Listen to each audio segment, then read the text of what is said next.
नमस्कार दीपल, अपने YouTube channel लाई हैं बहुत प्यारा बहुत मजेदार चुटकुला नाच गीत। मेरे गीत कैसा लगेगा लाइक करना, सब्सक्राइब कमेंट बॉक्स में बताना। जितना दर्शक लोग देख रहे हो मैं ऐसे काम करूँ।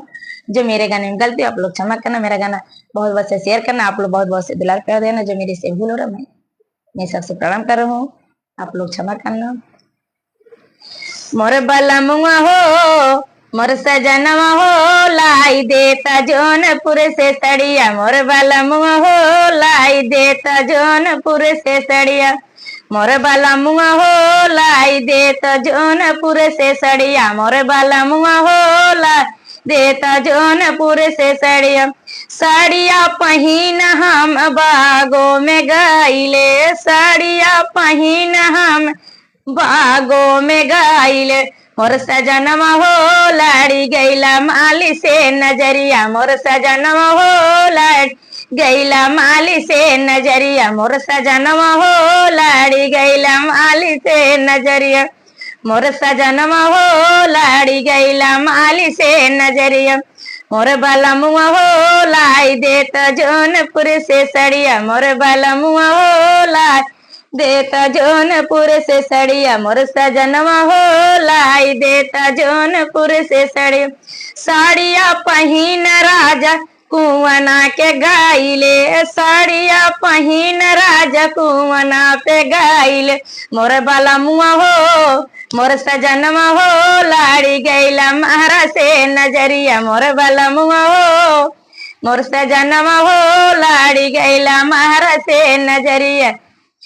मोर सजनवा हो लाड़ी गैला महारा से नजरिया। मोर बलमुआ हो मोर सजनवा हो लाई देता जौनपुर से सड़िया। मोर सजनवा हो लाई देता जौनपुर से सड़िया। साड़िया पहिन राजा सड़कों पे गाइले, साड़िया पहिन राजा सड़कों पे गाइले। मोर बलमुआ हो मोर सजनवा हो लाड़ी गैला ड्राइवर से नजरिया। मोर सजनवा हो लाड़ी ड्राइवर से नजरिया। मोर सजनवा हो लाड़ी गैला ड्राइवर से नजरिया। मोर सजनवा हो लाड़ी गैला ड्राइवर से नजरिया। मोर हो लाड़ी गैला ड्राइवर से नजरिया। मोर बलमुआ हो मोर सजनवा हो लाई देता जौनपुर से सड़िया। मोर बलमुआ हो लाई देता जौनपुर से सड़िया। साड़िया पहिन राजा महलों में गाइले, साड़िया पहिन राजा महलों में गाइले।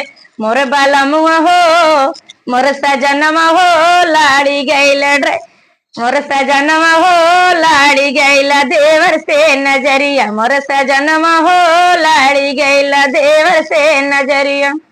मोर बलमुआ हो लाड़ी गैला देवर से नजरिया। मोर सजनवा हो लाई देता जौनपुर से सड़िया।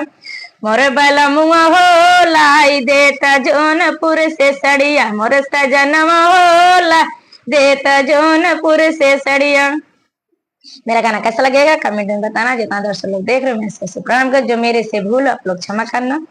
आप लोग के बीच में अच्छा गाना जाएगा, आप लोग का मनोरंजन होएगा। मेरा गाना बहुत बहुत से शेयर करना, आप लोग बहुत बहुत से दुलार प्यार देना। मैं सबसे प्रणाम करूंगी।